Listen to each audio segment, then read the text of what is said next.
Tapat, matatag at maaasahan balitang tama at totoo lamang dito sa Pilipinas Network. Magandang araw sa ating mga kababayan sa Pilipinas at sa buong mundo.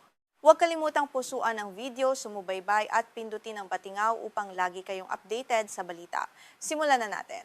Isang malubhang trahedya ang gumugimbal ngayon sa Peru matapos bumagsak ang isang maliit na eroplanong lulan ang mga turistang Europeo na sasakay sana sa isang paglilibot sa ibabaw ng sikat na Nazca Lines. Ayon sa mga lokal na autoridad, kumpirmadong 13 tao ang nasawi sa aksidente. Agad na rumesponde ang mga pangkat ng pagsagip sa lugar ng pagbagsak sa labas ng lungsod upang simulan ang mahirap na proseso ng pagbawi sa mga labi ng mga biktima.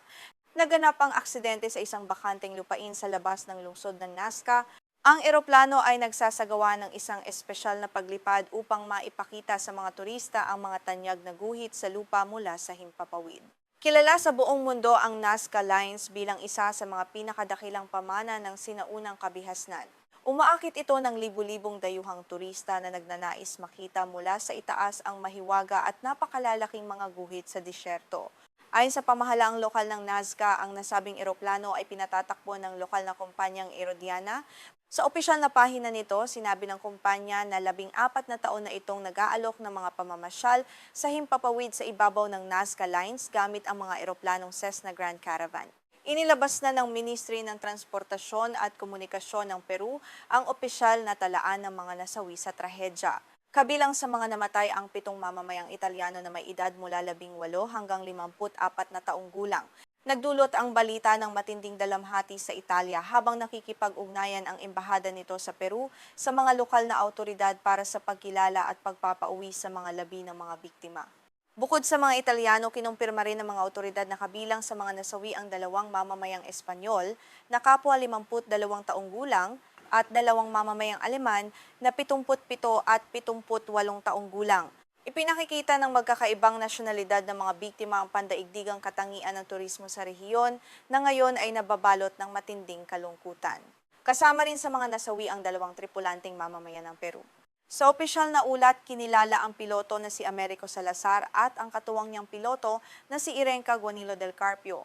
Nagpaabot ng pakikiramay ang mga kasapi ng industriya ng abyasyon sa Peru sa mga pamilya ng 2 piloto. Dahil sa lakas ng pagbagsak, malubhang napinsala ang sasakyang panghimpapawid. Agad na kinordon ng mga pulis ang buong lugar upang mapangalagaan ang mga ebidensiyang kakailanganin sa masusing pagsusuri ng mga investigador. Ang Nazca Lines ay isang pangkat ng napakalalaking guhit na nilikha sa disyerto ng Nazca. Daan-daang taon na ang nakalilipas ng mga sinaunang mamamayan ng Peru.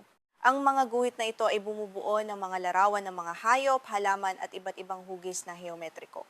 Ganap lamang na makikita ang karamihan sa mga ito mula sa himpapawid o sa matataas na tore ng pagmamasid, kaya naging popular sa mga turista ang mga paglipad sa ibabaw ng lugar. Ang Aerodiana ay isa sa mga pangunahing kumpanyang nagbibigay ng ganitong serbisyo sa rehiyon. Ayon sa kumpanya, 14 na taon na itong nagsasagawa ng mga pamamasyal sa himpapawid gamit ang mga eroplanong Cessna Grand Caravan. Gayunman, ang trahedya ay muling nagbukas ng mga tanong tungkol sa kaligtasan ng mga operasyong panturismo sa lugar. Matapos matanggap ang ulat tungkol sa insidente, agad na nagpadala ang lokal na pamahalaan ng mga bumbero, ambulansiya, pulis at mga dalubhasa sa pagsusuring pangmedisina sa lugar ng aksidente. Layunin ng mabilis na koordinasyon na matiyak na maayos na mababawi at maililipat ang mga labi ng mga biktima para sa pagkilala at otopsiya. Isinasagawa ang prosesong ito sa ilalim ng pangangasiwa ng mga kinauukulang autoridad ng Peru. Ipinahayag ni Pangulong Keiko Fujimori ang kanyang matinding kalungkutan at pakikiramay sa mga pamilya ng mga biktima. Sinabi niyang pinag-aaralan ng pamahalaan ang posibilidad ng pansamantalang pagsuspinde sa operasyon ng paliparang ginagamit ng mga eroplanong panturismo. Idinagdag ni Pangulong Fujimori na gagawin lamang ang pinal na pasiya matapos matanggap ang mga detalyadong ulat mula sa mga kinauukulang ministeryo, lalo na mula sa Ministry ng Transportasyon at Komunikasyon at Kasa Karapuntipulang PAC na nangunguna sa pagsusuri sa insidente. Kasalukuyan nang nagsasagawa ang mga otoridad ng Peru ng masusing investigasyon upang matukoy ang tunay na sanhi ng pagbagsak. Sinusuri ng mga dalubhasa sa kaligtasan ng abyasyon ang mga bahagi ng nasirang eroplano at ang iba pang ebidensiyang nakuha sa lugar. Titingnan nila kung may depektong mekanikal, suliranin sa panahon, pagkakamali ng tao o iba pang salik na maaring nakapag-ambag sa aksidente. Sa ngayon, wala pang inilalabas na detalyadong opisyal na pahayag ang Aerodiana tungkol sa sanhi ng insidente. Nakikipagtulungan ng kumpanya sa mga autoridad habang nagpapatuloy ang investigasyon. Nanawagan naman ng pamahalaan sa publiko na huwag magpakalat ng mga impormasyong hindi pa nakukumpirma. Matagal nang binibigyang pansin sa Peru ang kaligtasan ng mga paglipad sa ibabaw ng Nazca Lines. May mga naitalang aksidente sa mga nakaraang taon na nagbunsod sa mga autoridad na suriin at higpitan ng mga alituntunin para sa maliliit na sasakyang panghimpapawid. Inaasahang muling magbubukas ang pinakahuling trahedya ng talakayan tungkol sa mga pamantayan ng kaligtasan sa sektor ng turismo. Mabilis na kumilos ang mga embahada ng Italia, Espanya at Alemanya sa Lima upang magbigay ng tulong na konsular sa mga pamilya ng kanilang mga mamamayang nasawi. Nakikipagtulungan sila sa Ministry ng Ugnayang Panlabas ng Peru upang mapabilis ang mga kinakailangang legal na proseso at ang pagpapauwi sa mga labi ng mga biktima. Naging mahirap ang proseso ng pagbawi at pagkilala sa mga biktima dahil sa tindi ng pagbagsak. Gumagamit ang mga dalubhasa ng mga talaan ng ngipin at iba pang siyentipikong pamamaraan upang matiyak ang wastong pagkakakilanlan ng bawat biktima. Nangako ang pamahalaan ng Peru na magbibigay ito ng malinaw at napapanahong impormasyon sa mga pamilyang naghihintay ng balita. Posibleng makaapekto ang trahedya sa sektor ng turismo sa Nazca. Isang turismo sa mahalagang pinagkukunan ng kabuhayan sa lugar at kabilang ang paglipad sa ibabaw ng Nazca Line sa mga pinakasikat na aktibidad para sa mga bumibisita. Gayunman, hindi pa matitiyak ang lawak ng magiging epekto habang nagpapatuloy ang investigasyon at hinihintay ang mga susunod na pasiya ng pamahalaan. Sa pagbubuod ng mga katotohanang kumpirmado sa ngayon, 13 tao ang nasawi, kabilang ang 11 turistang Europeo at 2 pilotong Peruano matapos bumagsak ang isang Cessna Grand Caravan na pinatatakbo ng Aerodiana malapit sa Nazca. Patuloy ang investigasyon upang malaman ang sanhi ng aksidente habang pinag-aaralan ng pamahalaan ang posibilidad ng pansamantalang pagsuspinde sa mga operasyong panturismo sa paliparan. Mananatili kaming nakatutok sa mga pinakabagong kaganapan sa balitang ito at magbibigay ng ulat sa sandaling magkaroon ng bagong impormasyong kumpirmado ng mga autoridad sa Peru. Ito ang inyong pinagkakatiwalaang tagapaghatid ng balita mula sa iba't ibang panig ng mundo, nag-uulat ng mga pinakabagong pangyayari ng may katapatan at pananagutan.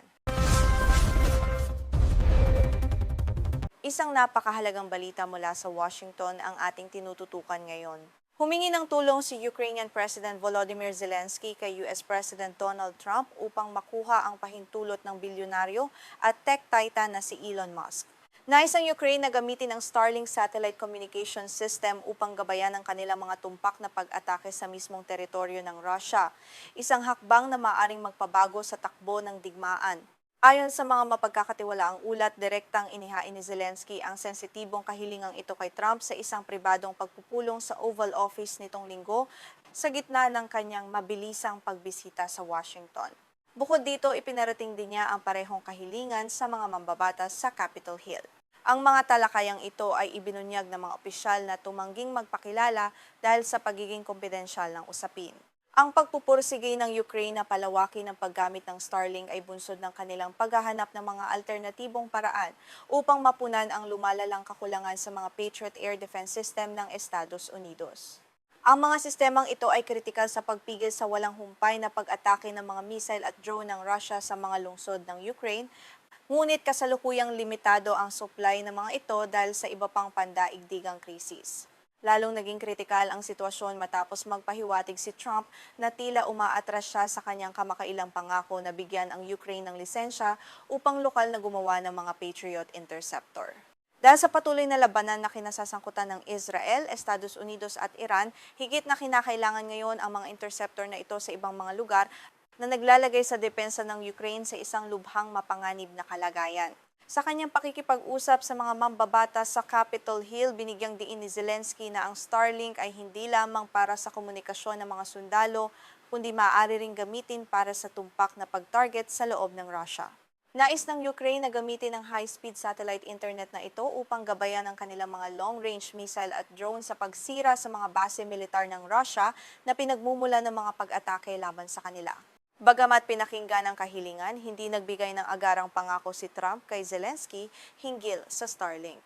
Ang pananahimik at kawalan ng malinaw na pangakong ito ay nagpapakita ng maingat na pagtimbang ng Administrasyong Trump sa posibleng maging reaksyon ng Russia at sa posisyon ni Elon Musk na siyang nagmamay-ari ng SpaceX at may sariling mga patakaran at pananaw sa kung paano dapat gamitin ang kanyang teknolohiya sa digmaan. Sa kasalukuyan, pinapayagan ni Elon Musk ang mga Ukrainian na gamitin ang Starlink sa loob ng kanilang sariling teritoryo, kabilang ang mga rehiyong kasalukuyang sinasakop ng mga puwersang Russian. Gayunpaman, mahigpit na ipinagbabawal ang paggamit ng sistemang ito para sa mga operasyon o pag-atake sa loob mismo ng hangganan ng Russia upang maiwasan ang direktang pakikilahok at pananagutan ng SpaceX sa labanan. Nananatili namang tahimik ang White House, ang embahada ng Ukraine sa Washington at ang mga opisyal ng SpaceX hinggil sa isyong ito. Walang opisyal na pahayag na inilabas upang kumpirmahin o itanggi ang mga detalye ng kahilingan ni Zelensky na unang iniulat ng kilalang pahayagang The Atlantic. Ipinapakita lamang nito kung gaano kasensitibo ang usaping diplomatiko, militar at teknolohikal na ito sa kasalukuyan. Ang pagbibigay ng pahintulot para sa mas malawak na paggamit ng Starlink ay may malaking panganib para kay Musk at sa kanyang kumpanya. Ayon sa mga ulat ng intelihensya mula sa dalawang bansa ng NATO, pinangangambahang bumubuo ang Russia ng isang bagong sandatang panlaban sa mga satellite. Nilalayon umano nitong targetin ng Starlink constellation gamit ang mapanirang ulap na mga piraso ng metal sa orbit upang lumpuhin ang sistema. Para sa pamahalaan sa Moscow, ang Starlink ay itinuturing na isang napakalaking banta sa kanilang seguridad.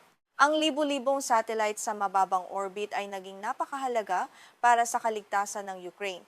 Mula pa ng simula ng Russia ang malawakang pagsalakay noong Pebrero ng taong 2022. Kung wala ang Starlink, mawawala ng militar ng Ukraine ng mahalagang kakayahang pag-ugnayin ang kanilang mga tropa. Ang pagbisita ni Zelensky sa Washington ay naganap kasabay ng kanyang pagdalo sa seremonya ng pag-alala para sa yumaong Senador Lindsey Graham. Ginamit niya ang pagkakataong ito upang makipag-usap hindi lamang kay Trump kundi pati na rin sa kanyang mga kaalyado sa Capitol Hill upang matiyak na magpapatuloy ang suportang pinansyal, militar at diplomatiko ng Estados Unidos sa kabila ng mga pagbabago sa politika. Ayon kay Senador Mike Rounds, isang Republikano mula sa South Dakota at miyembro ng Senate Armed Services Committee, kailangan ng Ukraine ang pangmatagalang access sa Starlink upang gawing mas tumpak ang kanilang mga long-range at intermediate-range na sistema ng armas. Ang katumpakang ito ang susi upang mapinsala ang mga target na militar ng Russia nang hindi nadadamay ang mga sibilyan sa mga kalapit na lugar. Ipinaliwanag ni Rounds na mas nais ng mga Ukrainian na tumama ng eksakto sa target kaysa sa pangkalahatang lugar lamang at malinaw na ipinarating ni Zelensky ang mensaheng ito. Naganap ang pahayag na ito bago ang botohan sa Senado para sa mga bagong parusa laban sa Russia na naglalayong higit pang pahinain ang kakayahan ng Moscow na pondohan at ipagpatuloy ang agresibong kampanyang militar nito sa Ukraine. Bukod sa Starlink, muling binigyang diin ni Zelensky ang pangangailangan ng Ukraine para sa mas maraming Patriot system at para sa isang kasunduan sa paglilisensya upang masimulan ang lokal na produksyon ng mga ito. Ngunit sa pagpupulong ng gabinete ni Trump sa Camp David, Maryland, nagpahayag ang Pangulo ng pangamba sa pagbabahagi ng ganoong uri ng sensitibong teknolohiyang militar sa isang bansang kasalukuyang nasa gitna ng digmaan. Sa kabila ng kanyang pahayag sa NATO Summit sa Turkey, kung saan sinabi niyang ibibigay sa Ukraine ang karapatang gumawa ng mga Patriot system, sinabi ni Trump kamakailan na pinag-uusapan pa ang usapin at wala pa siyang pinal na desisyon. Ayon sa kanya, mahirap ibahagi ang ganoong kalakas na teknolohiya sa depensa, lalo na't maaari itong makompromiso o mapunta sa kamay ng mga kalaban sa gitna ng matinding kaguluhan sa rehiyon. Kapansin-pansin naman ang pagbuti ng relasyon ni Trump at Zelensky habang lumalakas ang puwersa ng Ukraine sa larangan ng digmaan nitong mga nakaraang buwan. Sinisikap ni Zelensky na ipakita na ang digmaan sa Ukraine ay direktang konektado sa pambansang interes ng Estados Unidos at sa patuloy na tunggalian sa pagitan ng Israel at Iran na nagbibigay ng mas malawak na geopolitical na konteksto sa kanilang laban. Ipinapakita ng intelihensya ng Estados Unidos na naglaan ng tera ng mga drone sa Russia upang gamitin laban sa Ukraine. Kamakailan, naghahanda na rin ang Russia na magpadala ng mga drone sa Iran, kabilang ang mga pinahusay na bersyon ng teknolohiyang orihinal na ibinigay ng Tehran sa Moscow. Ang palitang ito ay nagpapakita ng lumalalim na alyansa ng dalawang bansa na naglalayong hamunin ang kapangyarihan ng kanluran. Bago ang kanyang pagbisita sa Washington, talamang Sinabi ni Zelensky na magbabahagi siya sa Estados Unidos ng ebidensyang nagpapakita ng pagtulong ng Russia sa Iran sa pag-target sa mga base ng Amerika sa gitnang silangan sa pamamagitan ng satellite surveillance. Isa itong matibay na argumento upang kumbinsihin ang mga mambabatas na ang pagtulong sa Ukraine ay isa ring direktang paraan ng pagtatanggol sa mga sundalong Amerikano. Ipinunto rin ni Zelensky na handa ang Ukraine na tulungan ang Estados Unidos na labanan ang mga pag-atake ng mga Iranian drone sa mga base ng Amerika at sa mga infrastruktura ng mga kaalyado nito sa Gulf. Ayon kay Senador Richard Blumenthal, mariing binigyang diin ni Zelensky na handa ang kanyang bansa na magbahagi ng teknolohiya at kaalaman sa unmanned aerial warfare na napatunayan na nila sa aktwal na larangan ng digmaan. Sa kabuuan, ang diplomatikong hakbang na ito ni Zelensky ay nagpapakita ng isang komplikadong laro ng geopolitika kung saan nagtatagpo ang teknolohiya, kapangyarihang militar at mga alyansa. Ang magiging tugon ni Trump at ang desisyon ni Elon Musk hinggil sa paggamit ng Starlink ay maaaring maging mapagpasiya sa susunod na yugto ng digmaan sa Europa at sa seguridad ng buong daigdig.